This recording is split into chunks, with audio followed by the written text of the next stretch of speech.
Now that we know what matrices are, we now discuss operations on matrices. For our first operation, let's have addition and subtraction on matrices.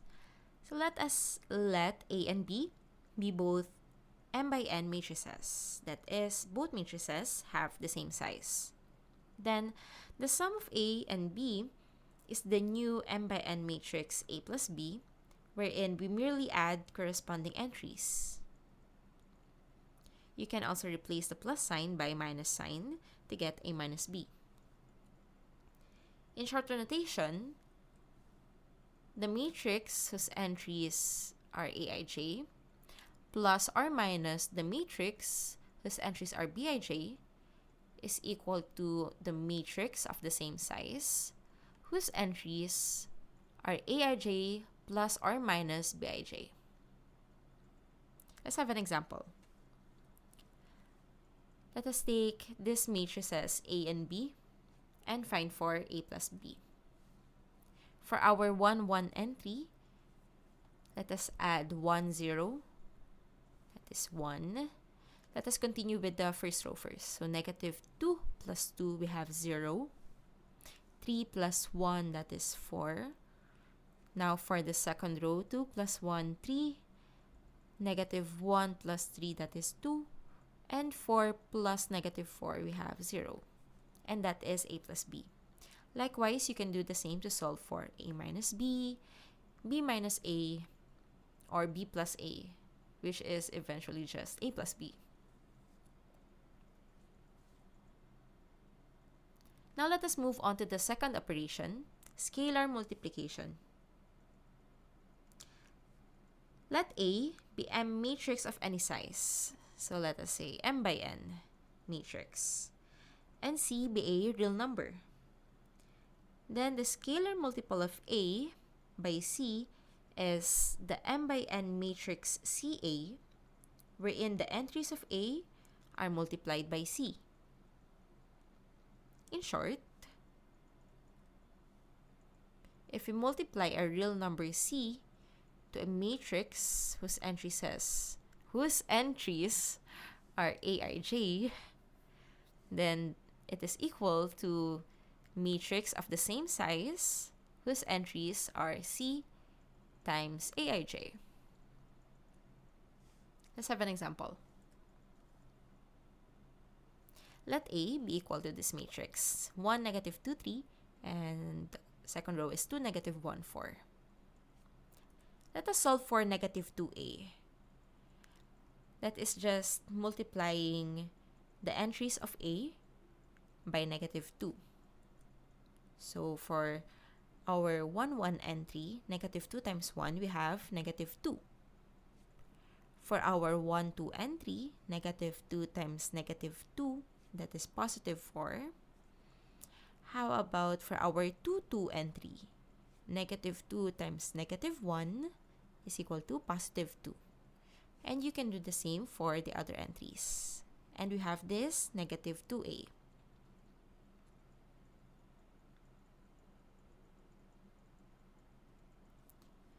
Now let's move on to our third operation, matrix multiplication. Let A be an M by N matrix and B be an N by P matrix. So take note of the sizes. The first matrix has n columns, and the second matrix has n rows. Then the product AB is the following M by P matrix. So the sizes are different, and yes, this is not intuitive compared to addition, subtraction, and scalar multiplication. Here, let us say we want to get the 1, 2 entry of AB, just so we can be familiarized with how to get the product AB. So to get the 1, 2 entry of AB, take the row 1 of A, so this is the row 1, and the column 2 of B. And what we will do here is multiply corresponding entries of row 1 with entries of column 2. What we mean by corresponding entries So we multiply the first entry of the row to the first entry of the column, A11 times B12. We will also multiply the second entry, A12, to the second entry, B22. Do this until the last entry. So multiply A1n times Bn2. After getting these products, get the sum of these products. And this sum is then equal to the 1, 2 entry of AB.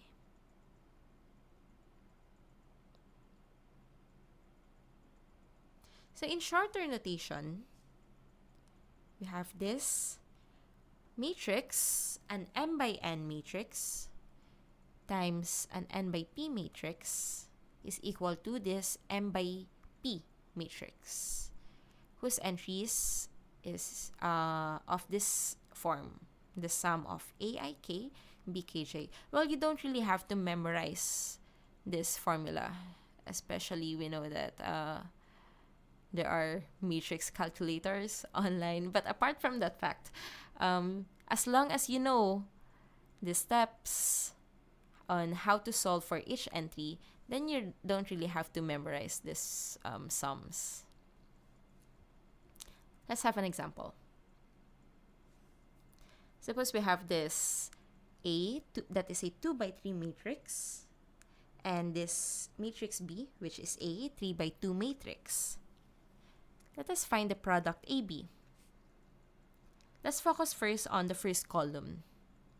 To get the first column, so let's have first the 1, 1 entry, first row, and first column of B. First row of A, first column of B. Then let us multiply the corresponding entries. So we have 1 times 3, that is 3. Negative 2 times 2, that is negative 4. 3 times 0, that is 0.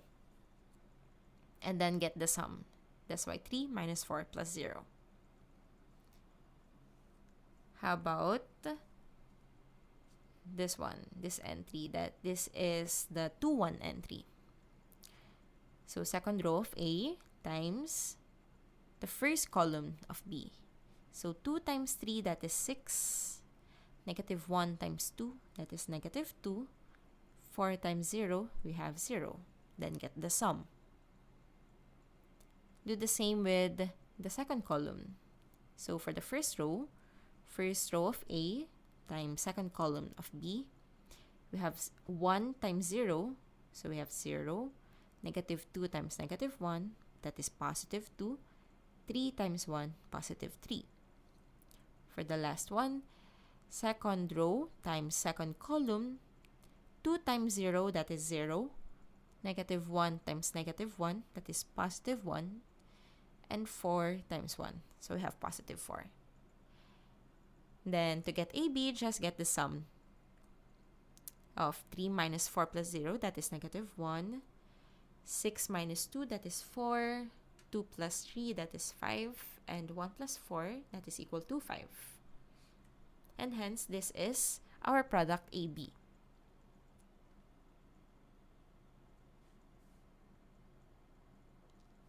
Let's have another example. Suppose we have this matrix A. This is a square matrix of order 3. Let us find A squared. Just a warning. A squared, to get A squared, it is not equal to getting the square of each entry. So to get A squared, do not be tempted to just get the square of 1, get the square of 2. So that A squared is not entry-wise getting the square. A squared means we use matrix multiplication A times A. And to get this product, let us have our steps, previous steps. So to get this entry, this is the 1, 1 entry. So first row, first column, then multiply corresponding entries. 1 times 1, 1. 3 times 2, 6. And 0 times negative 1, that is 0.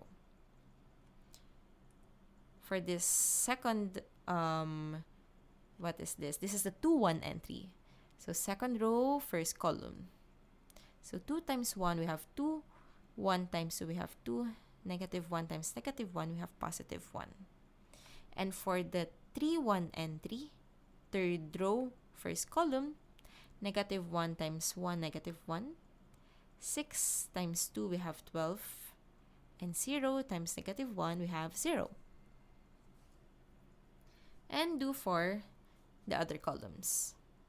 Just verify this, and if you add, we have this product, a squared.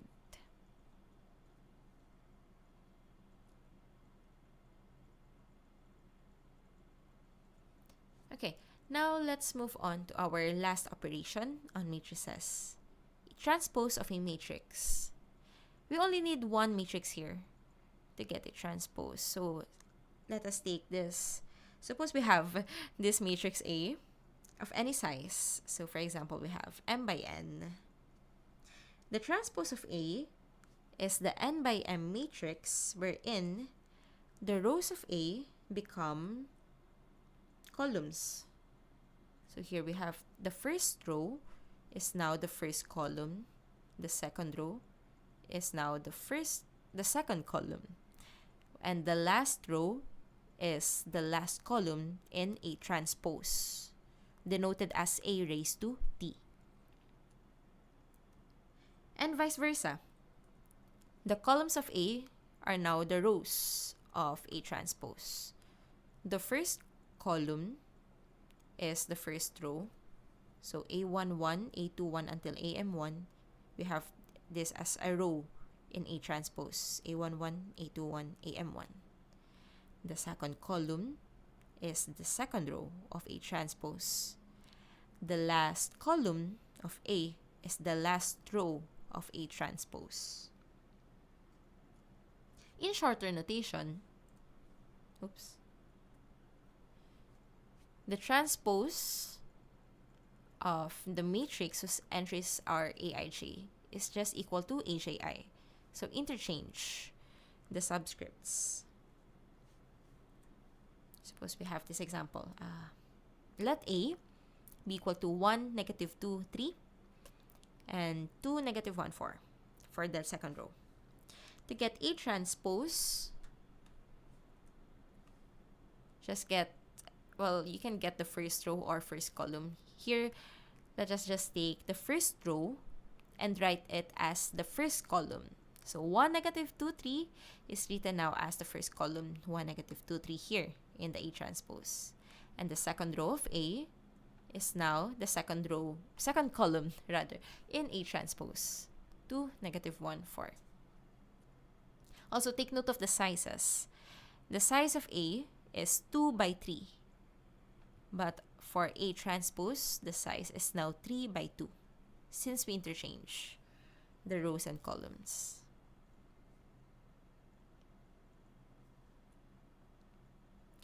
Before we proceed to the last part of the lesson, try to answer the following.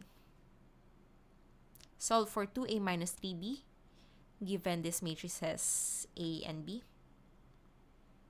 And for number 2, solve for the transpose of AB. A is 2 by 3 and B is 3 by 2. So get first the product AB, then find the transpose of that product.